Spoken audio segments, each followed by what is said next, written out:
Good morning mga mare! Friday na pala ngayon, no? Ang bilis talaga ng mga araw at wala palang pasok ngayon sa school dahil nga ay holiday.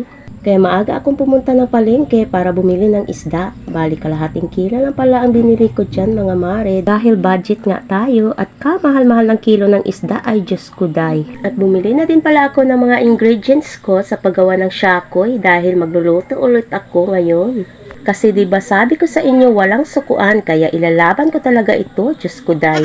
Tensya na din pala kayo mga mari at hindi ako nakapag-video nung nasa palengke ako dahil naiwan ko yung cellphone ko sa bahay kaya wala tuloy akong na-video doon. Iba na talaga kapag nagkakaedad no, nagiging makakalimutin na. Uy, wag kang magpapalata, day.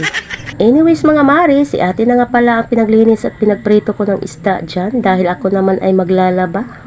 Alam nyo na, daily routine nating mga nanay yan. At saka naglalaba lang naman ako na sapat lang sa powers ko, mga mare. At hindi ko nga kayang ubusin lahat ang mga labahin ko dahil wala nga akong washing. At mano-mano nga lang itong aking paglalaba. At kapag inubos ko itong lahat ay baka hindi na ako makabangon bukas dahil sa sakit ng likod sa kakayok ko at baka tayo ay mabinat pa ay nako, mahirap na. Nakapagsampay na nga pala ako dyan mga mari at si ate naman ay tapos na rin magprito kaya kumain na din kami.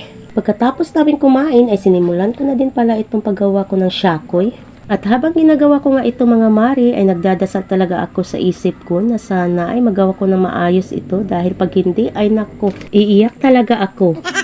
Huy, wag kang iiyak, shakoy lang yan.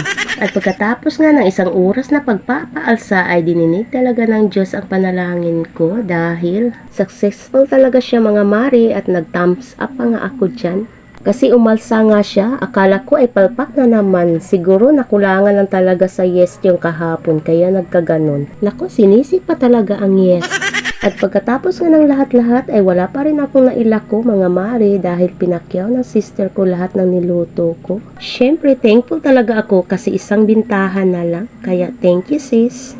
Kinahaponan nga ay magluluto naman kami ng lauoy mga mare or utan ba sa Bisaya. Dahil meron pa naman ako natirang 4 na pirasong pritong isda at may sitaw din ako natira. At syempre malunggay at luya. Mas maigi sana kung may tanglad para mabango kaso wala. Kaya wag na tayo maghanap ng wala dyan. Ang importante ay may luya at para sa akin ay sapat na yan mga mare. Dahil pag kumpleto naman ay why not, isasahog natin lahat dyan diba? Kaya ito na lang muna at makakahigop na rin tayong mainit na sabaw dyan. At yun lang muna, salamat sa panonood. God bless!